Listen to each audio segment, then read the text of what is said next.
Hello दोस्तों, स्वागत है आपका एचडी स्कोप यूपीएससी में। हम इस वीडियो सीरीज में 2020 का जो जीएस पेपर है उसको डिस्कस कर रहे हैं। अभी तक हमने कुल 61 क्वेश्चन को कर लिया है। इसके कुछ प्रश्नों को हम आज की इस वीडियो में देखेंगे। 2013 और 2014 का पेपर भी हम डिस्कस कर चुके हैं, वो प्लेलिस्ट में जाकर आप चेक कर सकते हैं। साथ ही में 2024 का जो जीएस पेपर वो मैंने एग्जाम हॉल में कैसे किया था वो भी हम पहले डिस्कस कर चुके हैं। तो चलिए शुरू करते हैं। आज का पहला प्रश्न है, भारत के फर्म के ब्याज व्याप्ति अनुपात यानी कि इंटरेस्ट कवरेज रेशियो पद का क्या महत्व है। यहाँ पर इंटरेस्ट कवरेज रेशियो है उसके बारे में पूछा गया, इकोनॉमी का एक टर्म है। यहाँ पर 3 पॉइंट दिए गए हैं, इनमें से कौन से सही है वो हमें यहाँ पर देखने हैं। हमें यहाँ पर इंटरेस्ट कवरेज रेशियो के बारे में कुछ भी पता नहीं है, लेकिन किस प्रकार से थोड़ा लॉजिक से हम इस प्रश्न को सॉल्व कर सकते हैं वो हम देखते हैं। इसका पहला पॉइंट पढ़िए, यह उस फर्म जिसे बैंक ऋण देने जा रहा है कि वर्तमान जोखिम को समझने में मदद करता है। दूसरा पॉइंट है, यह उस फर्म जिसे बैंक ऋण देने जा रहा है कि आने वाले जोखिम के मूल्यांकन में मदद करता है। अब कोई रेशियो है जो हमें बता रहा है कि किसी फर्म की स्थिति खराब है या अच्छी है, जिसके आधार पर हम देख पाएंगे कि उसको ऋण देना चाहिए या नहीं देना चाहिए।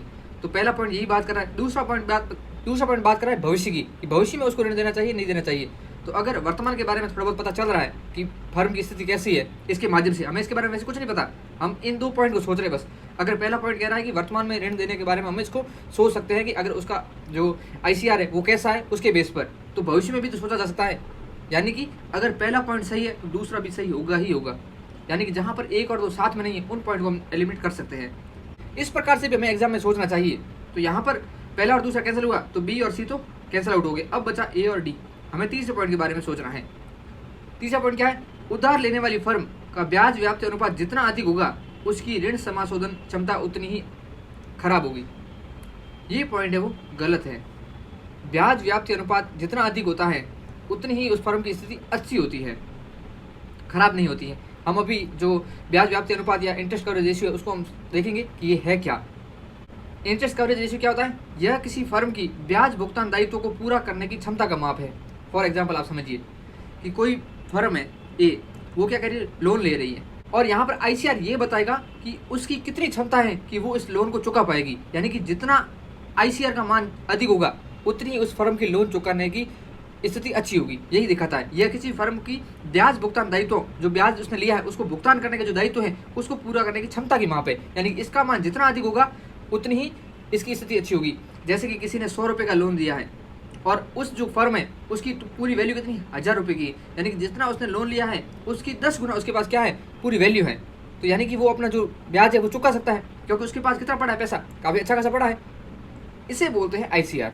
अब एक्चुअल वर्ड में समझे तो क्या है आईसीआर, इसकी गणना किसी कंपनी की ब्याज और कर से पहले की कमाई, उसने ब्याज लिया है और उसने जो टैक्स चुका दिया है उससे पहले की जो उसकी कमाई कितनी है उसके आधार पर देखा जाता है। यानी कि किसी कंपनी ने अपना ब्याज देने से पहले उसके कर चुकाने के बाद कमाई 1000 रुपये थी पूरी, और उसने लोन लिया है 100 रुपये का, यानी कि उसके पास क्या है, 10 गुना अधिक पड़ा है पैसा। तो यहाँ पर ये बताएगा कि उसकी स्थिति बहुत ही ज़्यादा अच्छी है। इसकी गणना किसी कंपनी के ब्याज और कर से पहले की कमाई को किसी निश्चित अवधि के लिए व्यय से विभाजित करके की जाती है। ब्याज और कर की कमाई को शॉर्ट फॉर्म लिखते हैं EBIT, और इंटरेस्ट एक्सपेंस, यानी कि इंटरेस्ट एक्सपेंस कर रहा है 100 रुपये का और उसका EBIT का मान है 1000, तो आईसीआर का मान कितना आ गया, 10। अगर EBIT का मान 100 ही है उसकी कमाई, और इंटरेस्ट एक्सपेंस भी वो 100 कर रहा है, यानी कि जितना वो कमाई कर रहा है उतना तो वो इंटरेस्ट के रूप में खर्च कर रहा है। यानी कि इसका आईसीआर की वैल्यू क्या है, कम है, यानी कि उसकी फर्म की स्थिति खराब है। कम अनुपात यह संकेत देता है कि कंपनी पर ऋण व्यय का बोझ है और उसके पास खर्च करने के लिए कम पूंजी है। जब कॉर्पोरेट ब्याज दरें बढ़ती हैं तो इसका परिणाम कंपनी के ब्याज कवरेज अनुपात में गिरावट के रूप में सामने आ सकता है। यानी कि जब ब्याज दर बढ़ गई तो जो उसका खर्च है वो बढ़ गया, एक्सपेंस बढ़ गया, इंटरेस्ट एक्सपेंस यानी कि नीचे की वैल्यू का मान ज़्यादा हुआ तो आईसीआर का मान क्या हो जाएगा, कम हो जाएगा। बस फॉर्मूले के आधार पर समझना है। उच्चतर आईसीआर यह दर्शाता है कि फर्म के पास अपने ब्याज व्यय को पूरा करने के लिए पर्याप्त आय है। यही लाइन है इंपॉर्टेंट। उच्चतर आईसीआर दिखाता है कि फर्म के पास अपने ब्याज को व्यय करने का पर्याप्त आय पड़ी है, और जिससे उधारदाताओं के लिए जोखिम कम हो जाता है। भावी जोखिम का मूल्यांकन करने में भी मदद करता है। सामान्यतः 1.5 से कम आईसीआर को जोखिमपूर्ण माना जाता है। 1 से कम अनुपात का अर्थ है कि कंपनी अपने ब्याज व्यय को पूरा करने के लिए पर्याप्त राजस्व उत्पन्न नहीं कर रही है, यानी कि उसका जितना एक्सपेंस है उससे कम वो कमाई कर रहा है। इसका मतलब ये हो गया। तो यहाँ पर तीसरा पॉइंट है वो गलत हो जाता है, क्योंकि आईसीआर का मान जितना अधिक होगा उतनी ही उस फर्म की स्थिति अच्छी होगी। तो आंसर आ जाता है ए। बस यहाँ पर आप आईसीआर के बारे में अच्छे से अपने नोट्स में ऐड कर लेना, अगर आपके नोट्स में नहीं है तो। अगला प्रश्न है, हाल के बीते दिनों में निम्नलिखित में से कौन से कारक, कौन सी नीतियां भारत में चावल के मूल्य को प्रभावित कर रही थी? ऐसे प्रश्न आपको एग्जाम हॉल में गलत करने ही नहीं है। अगर आप ऐसा प्रश्न गलत करके आ रहे हैं तो आप खुद के साथ धोखा कर रहे हैं। इस प्रकार के लप्पू प्रश्नों को आपको गलत बिल्कुल भी नहीं करना। ये भगवान का दिया हुआ तोहफा है, बस और कुछ नहीं। तो इस प्रश्न में क्या पॉइंट है कि हाल ही के बीते दिनों में निम्नलिखित से कौन से कारक नीतियां भारत में चावल के मूल्य को प्रभावित कर रही है? चावल के मूल्य को इनमें से कौन से प्रभावित कर रहे हैं? पहला क्या है? न्यूनतम समर्थन मूल्य यानी कि एमएसपी। एमएसपी के माध्यम से अगर सरकार खरीद ज्यादा कर लेगी तो बाजार में क्या बचेगा? नॉर्मल खरीद के लिए चावल वहां पर कम बचेगा, तो वहां पर जो प्राइसेस हैं वो चावल के अप डाउन हो सकती हैं। तो पहला पॉइंट सही हो गया। दूसरा है सरकार द्वारा व्यापार करना। तो सरकार व्यापार घाटे के साथ भी कर सकती है, प्रॉफिट के साथ भी कर सकती है। सरकार तो कैसे भी कर सकती है व्यापार, सरकार को प्रॉफिट नहीं कमाना है। तो अगर सरकार व्यापार में आ गई तो जो निजी क्षेत्र है उनको क्या हो सकता है? नुकसान हो सकता है। चावल की जो कीमत है वो भी ऊपर नीचे हो सकती है। तो दूसरा पॉइंट भी सही।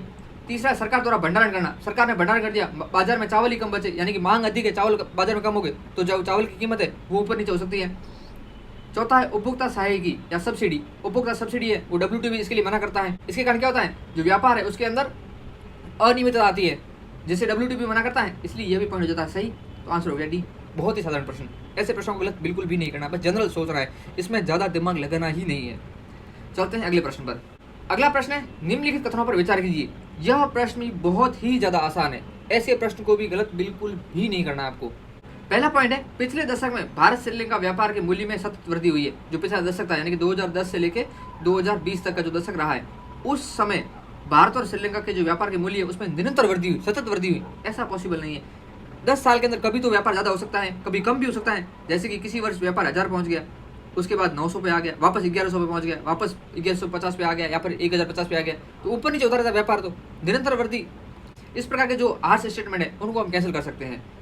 तो पहला हो गया कैंसिल, पहला कैंसिल होते ही बचा बी और सी, पीछे ए और डी तो कैंसिल हो गए। अब दूसरा पॉइंट क्या कह रहे हैं? भारत और बांग्लादेश के बीच होने वाले व्यापार में कपड़े और कपड़े से बनी चीजों के व्यापार प्रमुख हैं। आप जितने भी कपड़े वगैरह देखते हैं, चाहे लिवाइस के हो गए, चाहे अदर कंपनी होगी, रोडस्टार होगी, जो भी कंपनी जाती है, H&M होगी, सबके कपड़े कहाँ बनते हैं? बांग्लादेश में बनते हैं। तो बांग्लादेश से क्या है? भारत के अंदर कपड़े आ रहे हैं मेनली, तो इसलिए यह पॉइंट एकदम सही हो जाता है। हम आसपास देखते हैं कि बांग्लादेश क्या है, टेक्सटाइल में हब है, बहुत ज्यादा आगे आ रहा है। जो कपड़े की जितनी भी बड़ी बड़ी ब्रांडेड कंपनियां होती है वो सारी कहाँ है? बांग्लादेश के अंदर ही है। वो अपनी मैन्युफैक्चरिंग वहीं पर करती है, इसलिए यह पॉइंट जनरली सही हो जाता है। तो दूसरा सही है, यानी कि तीसरा गलत हो गया अपने आप। तीसरा पॉइंट क्या कह रहा है? पिछले 5 वर्षों में दक्षिण एशिया में भारत के व्यापार का सबसे बड़ा भागीदार नेपाल रहा है। अब ये पॉइंट आप जनरली सोच सकते हैं, नेपाल की पॉपुलेशन और बांग्लादेश की पॉपुलेशन के साथ तुलना कीजिए। बांग्लादेश की पॉपुलेशन बहुत ज़्यादा है, नेपाल की पॉपुलेशन कम, तो जिसकी ज़्यादा जितनी पॉपुलेशन होगी उसके साथ व्यापार ज़्यादा होगा। इसलिए पिछले 5 वर्षों में जो सबसे बड़ा भागीदार है भारत का दक्षिण एशिया के अंदर वो है बांग्लादेश, इसलिए तीसरा गलत हो जाता है, बी सही। बहुत ही आसान प्रश्न है ये। दक्षिण एशिया के महत्वपूर्ण भागीदार कौन कौन से हैं? सबसे पहले नंबर पे है बांग्लादेश, उसके बाद नेपाल, फिर श्रीलंका, पाकिस्तान, भूटान। अब भारत में FDI कहाँ से अधिक आती है उसको हम देख लेते हैं। सबसे अधिक भारत के अंदर FDI आती है सिंगापुर से, फिर आई मॉरिशस, USA, नीदरलैंड और जापान। अब सिंगापुर और मॉरिशस जैसे छोटे देश कैसे आगे? तो ये टैक्स हेवन देश होते हैं, यहाँ पर टैक्स से बचाने के लिए लोग फर्म खोल के भारत के अंदर जो क्या करते हैं, निवेश करते हैं, इसलिए सिंगापुर और मॉरिशस जैसे छोटे देश है वो आगे है। और भारत के अंदर FDI तो आ गई, लेकिन भारत के कौन से राज्यों को सर्वाधिक FDI मिलती है? तो सबसे ज्यादा FDI आती है महाराष्ट्र के पास, उसके बाद कर्नाटक, गुजरात, दिल्ली और तमिलनाडु। ये भी इंपॉर्टेंट है, याद रखना इनको। अब है विप्रेशन या फिर रेमिटांसेज। रेमिटांसेज प्राप्त करने वाले जो मेन प्रमुख देश कौन से? उसमें सबसे फर्स्ट नंबर पे है इंडिया, सेकंड पे है मैक्सिको, थर्ड पे चीन, फिर फिलीपींस और 5वें नंबर पर आता है अपना पाकिस्तान। भारत को कहाँ से आता है, यानी कि किन देशों से भारत को सबसे अधिक रेमिटेंस जाते हैं? उनमें सबसे पहले नंबर पे USA, सेकंड नंबर पे UAE, थर्ड पे इंग्लैंड और फोर्थ पे सिंगापुर। इंपॉर्टेंट है, याद रखना आप। चलते हैं अगले प्रश्न पर।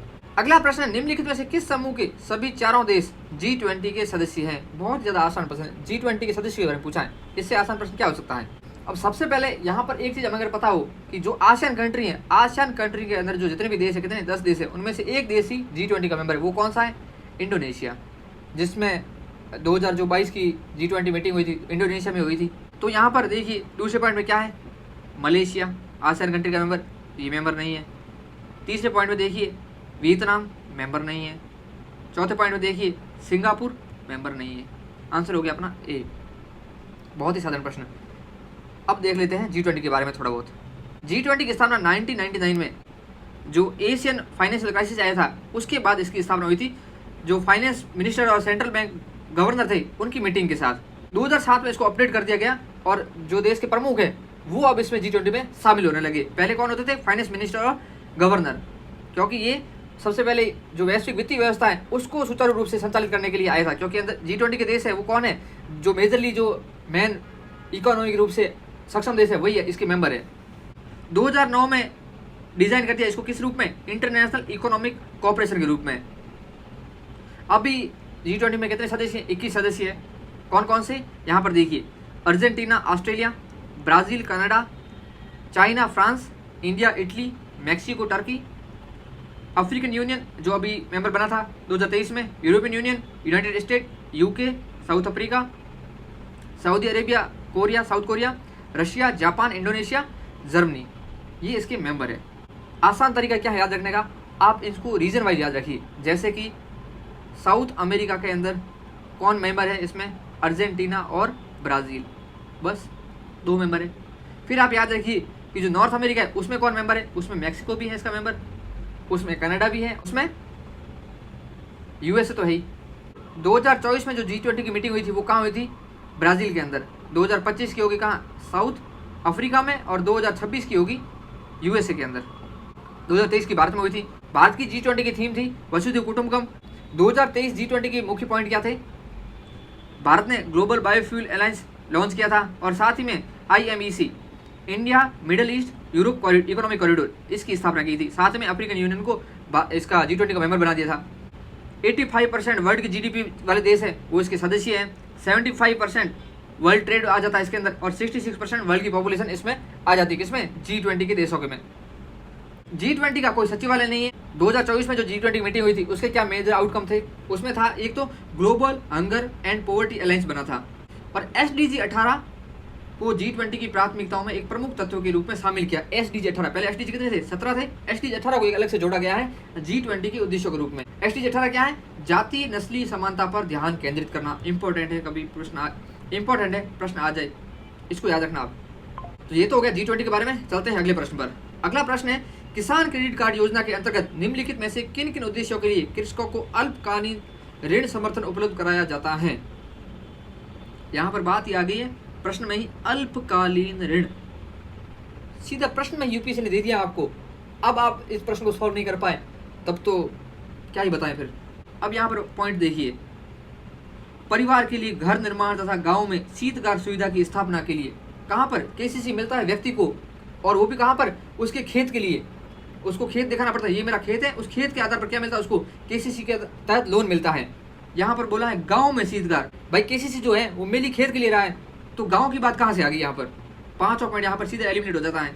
5 पॉइंट एलिमिनेट होते ही आपका आंसर आ जाता है बी सीधा। ऐसे प्रश्न को गलत बिल्कुल भी नहीं करना, बहुत ज्यादा लघु प्रश्न है ये। अब देखिए, अल्पकालीन ऋण की बात की गई है, तो अल्पकालीन ऋण यहाँ पर कौन कौन से हैं? आप ऐसा सोच के भी इसको कर सकते हैं। यहाँ पर जो शीतकार सुविधा के लिए जो ऋण होगा वो दीर्घकालिक होगा, क्योंकि यहाँ पर जो लोन होगा वो बड़े अमाउंट में होगा। तो यहाँ पर सही पॉइंट कौन से हैं? पहला, तीसरा और चौथा। दूसरा पॉइंट देखिए, कंबाइन कटाई मशीनों और ट्रैक्टरों में मिनी ट्रकों के क्रय के लिए। अब ट्रैक्टर वगैरह के लिए खर्च आता है 6-7 लाख का, इतना लोन केसीसी में दिया ही नहीं जाता। केसीसी की सीमा कितनी है? 5 लाख की अपर सीमा इसकी। पहले 3 लाख की थी, अभी इस साल बजट के अंदर इसको 5 लाख किया है। इंपॉर्टेंट इसलिए हो जाता है केसीसी वापस। पहला पॉइंट है, फार्म परिसंपत्तियों के रख रखाव हेतु कार्यशील पूंजी। अब कार्यशील जितनी किसान को अभी चाहिए, कार्यशील किसके लिए? फार्म परिसंपत्तियों के रख रखाव के लिए, तो एकदम इसके लिए छोटा अमाउंट चाहिए। तीसरा पॉइंट है, फार्म परिवारों की उपभोग आवश्यकताओं के लिए, उनके लिए जरूरत है, आवश्यकता है उपभोग के लिए। जब तक खेती हो रही है, जब तक फसल पक रही है, उसको फसल को मार्केट में बेचेंगे तब उनके पास पैसे आएंगे, तब तक उनकी आवश्यकता है उनको पूरा करने के लिए। तीसरा पॉइंट सही हो जाता है।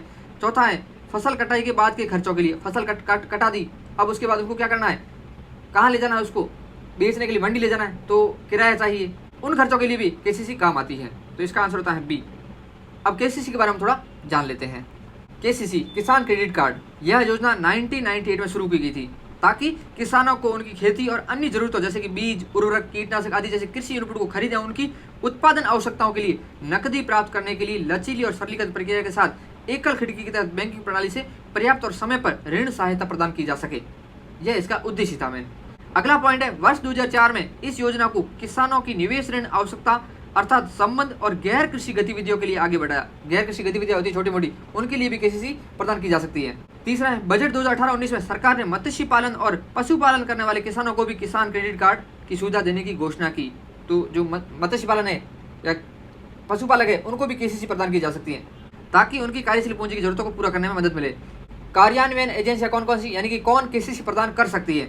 वाणिज्यिक बैंक दे सकते हैं, आरआरबी दे सकते हैं, लघु वित्त दे सकते हैं और सहकारी बैंक केसीसी प्रदान कर सकते हैं। ये 4 इंपॉर्टेंट है, याद रखना। उद्देश्य क्या है? फसलों की खेती के लिए अल्पावधिक ऋण आवश्यकता को पूरा करना, फसल कटाई के बाद का खर्च प्रश्न पूछा गया था। उत्पादन विपणन ऋण, कृषक परिवारों की उपभोग आवश्यकताएं, ये भी प्रश्न पूछा था। कृषि परिसंपत्ति और कृषि से संबंधित गतिविधियों के लिए रखरखाव के लिए कार्यशील पूंजी, ये भी प्रश्न पूछा गया था। कृषि और संबंध गतिविधियों के लिए निवेश ऋण की आवश्यकता, इन क्षेत्रों के लिए केसीसी प्रदान की जा सकती है। और किसानों को 7% प्रति वर्ष की उचित दर पर कृषि ऋण की उपलब्धता सुनिश्चित करता है कौन? केसीसी। पहले इसकी सीमा थी 3 लाख रुपए, लेकिन अब 5 लाख तक की सीमा कर दी है केंद्रीय बजट 2025-26 में। Very very important. अगला प्रश्न है निम्नलिखित कथनों पर विचार कीजिए। यहाँ पर सीपीआई और डब्ल्यूपीआई जो क्या करती है? मुद्रास्फीति को मापती है। मुद्रास्फीति क्या होती है? महंगाई। महंगाई को मापने के लिए क्या है? सूचकांक है कौन? सीपीआई और डब्ल्यूपीआई, होलसेल प्राइस इंडेक्स और कंज्यूमर प्राइस इंडेक्स। यहाँ पर ये फैक्चुअल प्रश्न है, तो डब्ल्यूपीआई और सीपीआई इकोनॉमी का बेसिक पॉइंट है। ऐसे पॉइंट को आपको रट के रखना है, इनमें कोई लॉजिक वगैरह नहीं होता ज़्यादा। ये पॉइंट तो आपको याद होनी चाहिए क्योंकि पता है क्वेश्चन आ सकता है यहाँ पर, बहुत ही ज़्यादा इंपॉर्टेंट है ये। ऐसे पॉइंट को हमें बिल्कुल स्किप नहीं करना। आपके नोट्स में ये चीज़ें सारी होगी, डब्ल्यूपीआई और सीपीआई में क्या अंतर है, डब्ल्यूपीआई में कितनी वस्तुएं, सब आपके नोट्स में ऐड होगी। तो ऐसी चीज़ों को तो घोट लेना है। तो सबसे पहले देखते हैं डब्ल्यूपीआई के बारे में। थोक मूल्य सूचकांक, यह थोक व्यापारियों द्वारा अन्य व्यापारियों को थोक में बेची गई वस्तुओं की कीमतों में परिवर्तन को मापता है। थोक स्तर पर कीमतें कितनी बढ़ रही है, कितनी मुद्रास्फीति हो रही है, वहां पर उसको डब्ल्यूपीआई मापता है। इसकी आलोचना क्या है? आम जनता थोक मूल्य पर उत्पाद नहीं खरीदती, इसलिए जो डब्ल्यूपीआई है वो आम जनता के प्रभाव को सही से नहीं मापता है। ये इसकी आलोचना है। कुल वस्तु इसमें कितनी है? 697। अब आपको एग्जैक्ट नहीं याद रखना, रफ फिगर में याद रखना है कि 700 के करीब है। इसमें से प्राथमिक वस्तुएं आती हैं 117। टोटल वॉल्यूम का कितना परसेंट है? 22%। ईंधन एवं बिजली 16 वस्तुएं आती हैं जो 13% कवर करती हैं। और विनिर्मित सामान जिसमें है 564 वस्तुएं और 64% ये कवर करता है। सेवा क्षेत्र को डब्ल्यूपीआई में शामिल नहीं किया गया है। ये वेरी वेरी इंपॉर्टेंट है, इसी को प्रश्न में पूछा है। तो दूसरा पॉइंट था डब्ल्यूपीआई सेवाओं के मूल्य होने वाले परिवर्तनों को नहीं पकड़ता जैसे कि सीपीआई करता है। दूसरा पॉइंट सही। जो डब्ल्यूपीआई है इसकी गणना और प्रकाशन वाणिज्य और उद्योग मंत्रालय के औद्योगिक नीति एवं संवर्धन विभाग के आर्थिक सलाहकार कार्यालय द्वारा की जाती है। औद्योगिक नीति एवं संवर्धन विभाग है किस मंत्रालय के तहत? वाणिज्य और उद्योग मंत्रालय के तहत। इसका जो आर्थिक सलाहकार है वो इसकी गणना और इसका प्रकाशन करता है। बहुत ही ज्यादा इंपॉर्टेंट है और इसका आधार वर्ष है 2011-12। उर्जित पटेल समिति जो 2014 में बनी थी की सिफारिश पर आरबीआई ने मुद्रास्फीति के प्रमुख उपाय के रूप में सीपीआई को अपनाया। आरबीआई का काम क्या है? मेनली मुद्रास्फीति को स्थिर रखना। किसके बीच? 2 से 6% के बीच। ये आपने पढ़ा होगा कहाँ पर, जब इन्फ्लेशन के बारे में अच्छे से पढ़ा था। तो आरबीआई का काम है 2 से 6% के बीच इन्फ्लेशन को रखना। तो जो इन्फ्लेशन 2 से 6% है, ये कौन सा इन्फ्लेशन है? ये सीपीआई के आधार पर मापा गया इन्फ्लेशन ही है। 2014 से पहले डब्ल्यूपीआई वाला इसमें होता था। ये क्यों किया? क्योंकि आम लोगों पर सीपीआई का प्रभाव देखा जाता है, डब्ल्यूपीआई का प्रभाव नहीं देखा जाता, क्योंकि डब्ल्यूपीआई थोक मूल्य को देखता है जबकि सीपीआई कंज्यूमर प्राइस को देखता है। और सीपीआई में सेवा क्षेत्र भी शामिल होता है जबकि डब्ल्यूपीआई में सेवा क्षेत्र शामिल नहीं होता है। यहाँ पर ये करंट की चीज आ गई है, जो विजन की जनवरी मैगजीन है उसमें भी ये चीज आ रखी है, आप वहां पर भी देख सकते हैं। क्या लिखा हुआ है? केंद्र सरकार ने थोक मूल्य सूचकांक यानी डब्ल्यूपीआई को संशोधित करने और उसकी जगह पीपीआई में परिवर्तन पर विचार करने के लिए 18 सदस्यीय विशेषज्ञ पैनल की गठन की घोषणा की है। ये पैनल बन चुका है जिसकी अध्यक्षता कौन कर रहे हैं? रमेश चंद्र करेंगे। तो ये होगी करंट की बात, इसलिए डब्ल्यूपीआई वापस इंपोर्टेंट हो जाता है। सीपीआई डब्ल्यूपीआई दोनों। डब्ल्यूपीआई में खाद्य वस्तुओं का भार है 25%।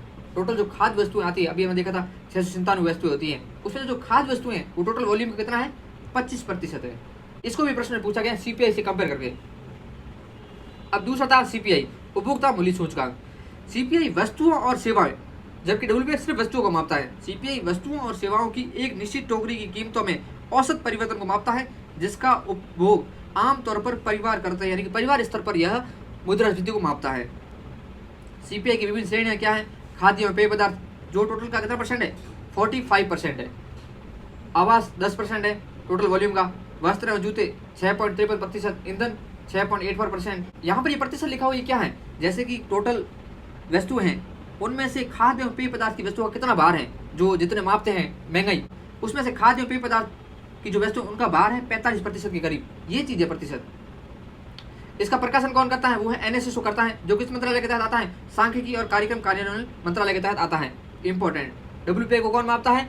उसको मापता था औद्योगिक नीति एवं संवर्धन विभाग, जबकि इसको कौन मापता है? इसको मापता है NSSO। इसमें कुल वस्तुएं 299। उपभोक्ता खाद्य मूल्य सूचकांक में 39% का योगदान है इसका, यानी कि इसमें टोटल खाद्य वस्तुएं हैं उनका भार है 39%, जबकि WPI में कितना था? 25% के करीब, यानी कि खाद्य वस्तुओं का भार ज्यादा किसमें? वो है CPI के अंदर। CPI में अप्रत्यक्ष कर को शामिल किया जाता है, जबकि WPI में नहीं किया जाता है। बहुत ही ज्यादा इंपॉर्टेंट पॉइंट है ये। विभिन्न उपभोक्ता स्तरों पर मूल्य स्तर को मापने के लिए उपयोग की जाने वाले विभिन्न सूचकांक शामिल है। कौन कौन से? औद्योगिक श्रमिकों के लिए CPI IW है, CPI इंडस्ट्रियल वर्कर, जिसका आधार वर्ष 2001 से 2016 तक संशोधित किया गया है। कृषि मजदूरों के लिए क्या है? CPI AL, CPI agriculture labour, जिसका आधार वर्ष है 1986-87। ग्रामीण श्रमिकों के लिए है CPI RL, यानी कि CPI रूरल लेबर।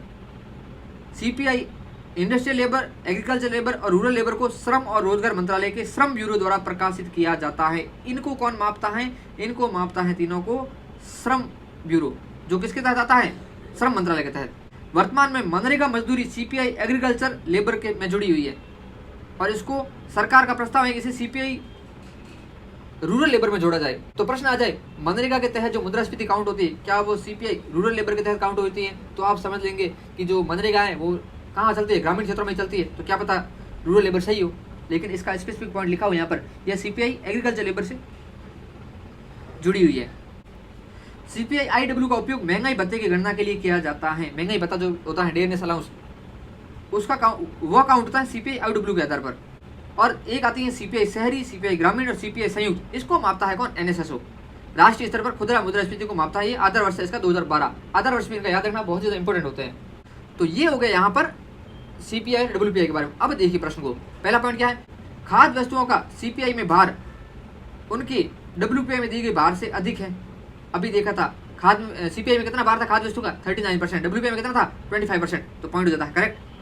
दूसरा पॉइंट है WPI सेवाओं को शामिल नहीं करता, जबकि जो CPI है वो सेवाओं को शामिल करता है। दूसरा पॉइंट भी सही। तीसरा है भारतीय रिजर्व बैंक ने अब मुद्रास्फीति के मुख्य मानहेतु प्रमुख नीतिगत दरों के निर्धारण और परिवर्तन हेतु WPI को अपना लिया है। WPI को नहीं अपना है, CPI को अपना है उर्जित पटेल कमेटी की सिफारिश पर। तीसरा पॉइंट हो जाता है इसलिए गलत। तो आंसर आ जाता है अपना A। चलते हैं अगले प्रश्न पर। अगला प्रश्न मैपिंग का है। यहाँ पर 4 नदियों के नाम दिए गए और वो कहाँ पर जाकर गिरती हैं, सामने दे रखे। इनमें से कौन से सही है वो हमें यहाँ पर देखने हैं। सबसे पहले है मेकोंग, दूसरे थेम्स, वोल्गा और जम्बेजी। मेकोंग रिवर है वो कहाँ बहती है? जो साउथ ईस्ट एशिया है वहाँ पर बहती है। चाइना से शुरू होती है, फिर Myanmar, Laos, Thailand, Cambodia, Vietnam होते हुए कहाँ गिर जाती है? दक्षिणी चीन सागर के अंदर। और यहाँ पर है अंडमान सागर, जो कि हो जाता है गलत। दूसरा है थेम्स, वो है आयरिश सागर। थेम्स रिवर कहाँ गिरती है? नॉर्थ सी के अंदर, जो कि 2024 में UPSC ने पूछा था नॉर्थ सी के बारे में। वोल्गा रिवर गिरती है कैस्पियन सी में, ये पॉइंट सही होता है। जम्बेजी हिंद महासागर में गिरती है, एकदम सही पॉइंट है, इसलिए आंसर इसका होता है C। 3 और 4 करेक्ट है। अब इनके बारे में हम थोड़ा देख लेते हैं। यहाँ पर मेकोंग रिवर, इसकी लंबाई है 4350 किलोमीटर। पहली बात ये है कहाँ पर, ये देखिए, ये रही मेकोंग रिवर। कहाँ से फ्लो होती है? पहले चाइना से, फिर आती है म्यांमार और लाओस की बाउंड्री बनाती है, और साथ ही में लाओस और थाईलैंड की बाउंड्री भी बनाती है। यहाँ पर देखिए, फिर आ जाती है कम्बोडिया के अंदर, और कम्बोडिया से होते हुए यहाँ पर ये वियतनाम के बाद कहाँ गिर जाती है? साउथ चाइना सी के अंदर। जबकि अंडमान सी कहाँ है? अंडमान सी है अंडमान निकोबार और थाईलैंड के बीच में। दक्षिण पूर्व एशिया की सबसे लंबी नदी ये देश अभी हमने डिस्कस कर लिए, चीन, म्यांमार, लाओस, कम्बोडिया, वियतनाम और थाईलैंड। वियंती जो कि किसकी राजधानी? लाओस की राजधानी है, और नोम पे जो किसकी राजधानी? कम्बोडिया की। दोनों किसके तट पर है? मेकोंग रिवर के तट पर है, दक्षिण चीन सागर में गिरती है। टोनले सेप नाम की झील है, कहाँ पर? कम्बोडिया में। ये भी जो मेकोंग रिवर के प्रवाह क्षेत्र में ही पड़ती है। और जो मेकोंग रिवर की जैव विविधता अमेजन नदी बेसिन के बाद दूसरे स्थान पर है विश्व में। बहुत ज्यादा इंपॉर्टेंट पॉइंट हो जाता है ये। दूसरी थी थेम्स रिवर, दक्षिण इंग्लैंड में पड़ती है, 364 किलोमीटर लंबी है। ये देखिए यहाँ पर, ये इंग्लैंड, यहाँ पर दक्षिण क्षेत्र में थेम्स रिवर पड़ती है। थेम्स तट पर है कौन है? थेम्स के तट पर है लंदन शहर, आपको पता ही होगा। ये तो उत्तरी सागर में ये गिरती है। ये देखिए उत्तरी सागर कहाँ पर है? ये रहा नॉर्थ सी यहाँ पर, और ये है आयरिश सी, आयरलैंड और इंग्लैंड के बीच में। तीसरी थी वोल्गा नदी, ये यूरोप की सबसे लंबी नदी है, रूस की राष्ट्रीय नदी भी बोलते हैं इसको, रूस के अंदर माँ का दर्जा है। कैस्पियन सागर में ये गिरती है। कैस्पियन सागर के नेबरिंग कंट्री कौन कौन सी, उसको आप कमेंट बॉक्स में जरूर बताना, बहुत ज्यादा इंपॉर्टेंट है। चौथा है जम्बेजी नदी, अफ्रीका की चौथी सबसे लंबी नदी है। आप मैप में यहाँ पर देख सकते हैं, Mozambique, Tanzania, DRC, Zambia, Zimbabwe, Botswana, इन देशों से होकर ये बहती है। कौन कौन से देश है इसमें? Zambia, Angola, Namibia, Botswana, Zimbabwe, Mozambique. Africa के सबसे लंबी पूर्व की ओर बहने वाली नदी है। ये हिंद महासागर में ये गिरती है। यहाँ पर देखिए, ये हिंद महासागर इधर, मोजाम्बिक इधर में ये गिरती है। विक्टोरिया फॉल्स है वो इसी नदी के ऊपर है, बहुत ही ज़्यादा इंपॉर्टेंट है, जो कि जाम्बिया और जिम्बाब्वे की सीमा पर स्थित है। तो इसका आंसर होता है सी। आज के हमारे इस डिस्कशन में इतना ही। आगे के प्रश्नों को हम अगले वीडियो में करेंगे। वीडियो को पूरा देखने के लिए धन्यवाद। मिलते हैं कल, तब तक के लिए जय हिंद, जय भारत।